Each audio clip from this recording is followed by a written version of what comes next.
Olá!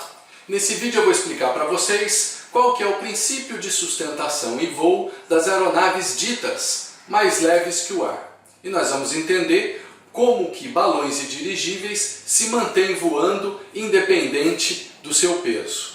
Fique com a gente em mais esse vídeo.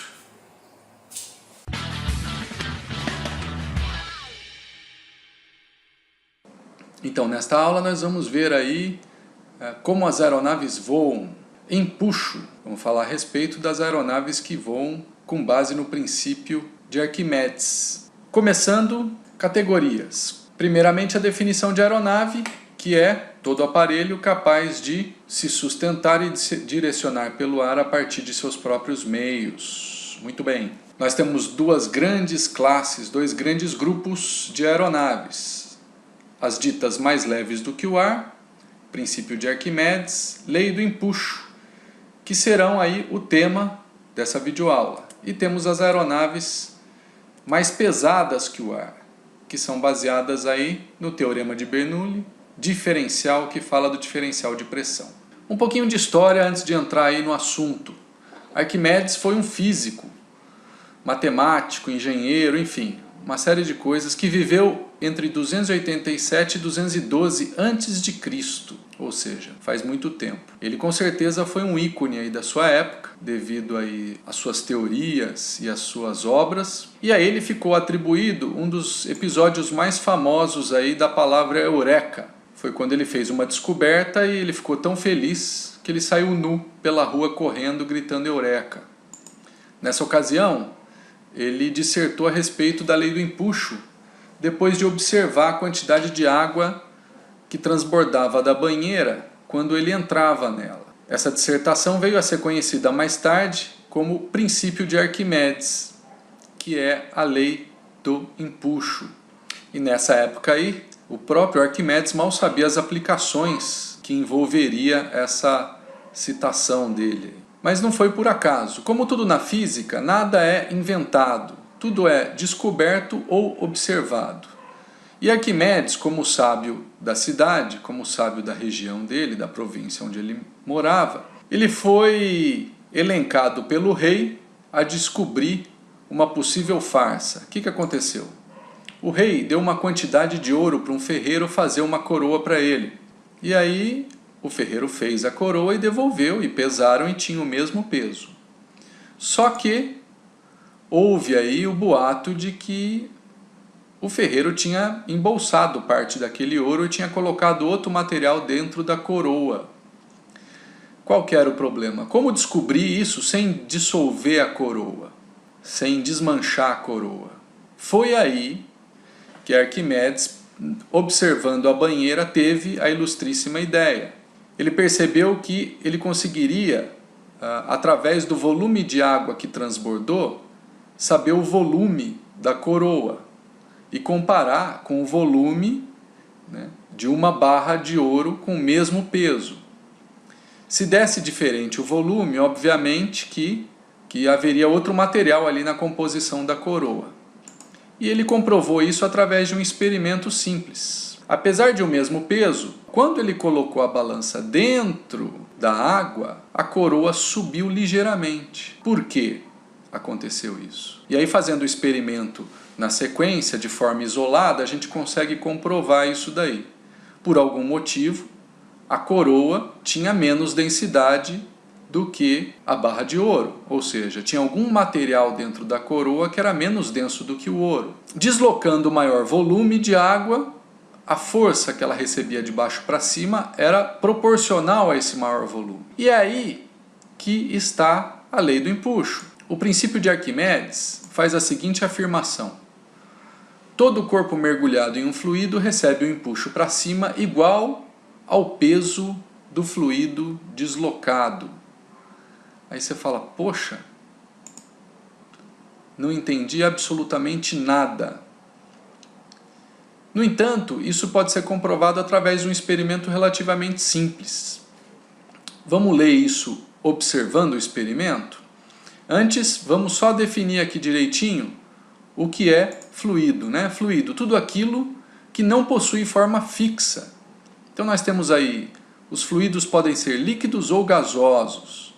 No nosso caso, a gente está estudando aí, o exemplo é no fluido água, mas as aeronaves que voam baseados na lei do empuxo se locomovem pelo fluido ar, o ar atmosférico. Então vamos lá, vamos ler agora a mesma teoria, só que com um experimento. Ó. Aqui eu tenho um recipiente, aqui eu tenho outro recipiente, aqui eu tenho uma balança. Então vamos lá, vamos ver se agora fica mais fácil. Enchemos esse primeiro recipiente até a boca de água, ok? Muito bem. Vamos começar a ler agora.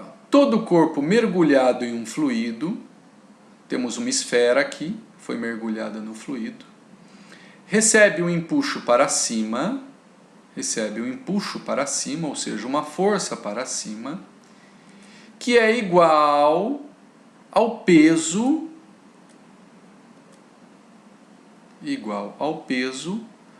do fluido deslocado.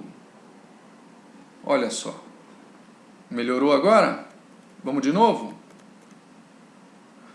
Todo o corpo mergulhado em um fluido recebe o empuxo para cima, que é igual ao peso do fluido que foi deslocado. X é igual a X. Então é isso que significa. E aí, indiretamente, isso vai estar totalmente ligado com o quê? A densidade. Se o corpo ele desloca muito volume e a densidade dele é baixa, ou seja, o peso dele é baixo, então essa força gerada aqui é suficiente para manter ele na superfície. Já se o corpo é muito denso, para um determinado peso ele desloca pouco volume de água. Então, a força do empuxo não é suficiente para deixá-lo na superfície. Voltando agora para as aeronaves. O balão se vale da lei do empuxo aquecendo o ar no seu interior. Então, o balão de ar quente, que é o que nós conhecemos, como é que ele se faz valer do empuxo? Está lá o balão, imerso no fluido ar, ok? E aí ele aquece o ar no interior do seu envelope e esse ar perde a densidade. Isso significa que o volume deslocado pelo balão vai ser tão maior, tão grande, que o peso desse volume deslocado é maior do que o peso do próprio balão. Isso faz com que o balão flutue. Voltando um pouquinho da história, o balão foi uma das primeiras aeronaves a ser funcional. Apesar de, na história, os registros de desenho de aeronaves serem outros, os primeiros registros foram de um helicóptero, Leonardo da Vinci. Depois vieram os aviões e depois vieram os balões, mas, no entanto, os balões foram os primeiros a voar. Isso aconteceu, o primeiro voo tripulado com sucesso foi em 21 de novembro de 1783. Então voou o primeiro balão tripulado criado pelos irmãos Montgolfier. Era mais ou menos esse aqui o desenho do balão aí que voou. Além dos balões de ar quente, nós temos também o quê? Os dirigíveis. Os dirigíveis, ao invés de aquecer o ar dentro deles para obter essa pouca densidade, eles já utilizam dentro deles um gás que é muito menos denso do que o ar. Ou seja, o volume de ar deslocado pelo dirigível, o peso desse volume de ar deslocado é maior do que o peso do próprio dirigível.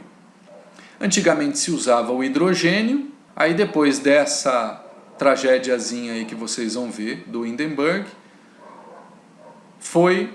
começou-se a utilizar o gás hélio, que não é inflamável e, portanto, mais seguro, apesar de ser caro. Então os dirigíveis facilitam e, ao invés de aquecer o ar atmosférico dentro deles, eles usam um gás dentro deles.